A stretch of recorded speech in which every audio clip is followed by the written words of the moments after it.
do you think like Cameron went wrong at? What do you think? Because we had expectations of being, at least a lot of people thought he could be the future center fielder. What do you think happened there?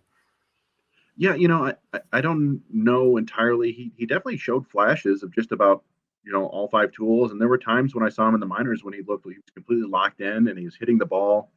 When he's at his best, he's hitting the ball hard the opposite way and Yep. to right center, which I actually think might work well at Camden Yards because you're not doing anything to left field anymore.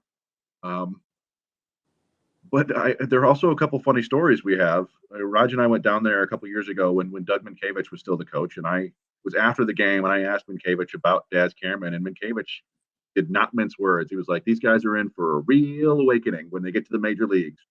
And we're like, "Oh, geez," and he did not like Daz Cameron. And the funny thing about that is, I tried to interview Daz Cameron before the game, and they said, "Oh, he's in the film room." And then we did interview him after the game. I'm like, "So what were you doing in the film room?" He's like, "Oh, I was just watching TV." Like, all right, okay, so maybe that's my only experience. So I'm thinking maybe not entirely dedicated to his craft. I don't know.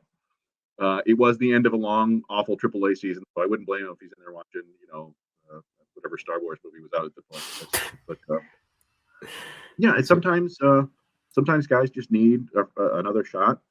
And the one thing that I noticed or I thought of was that Baltimore's GM is Mike Elias, who was the scouting director in Houston when they drafted Daz Cameron. Yep.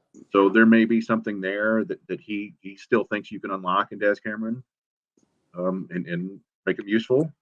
And it wouldn't shock me. He's always had a solid collection of tools. It's just he didn't get a ton of consistent playing time in Detroit, and he didn't do a whole lot with it when he did get to play. So I don't know.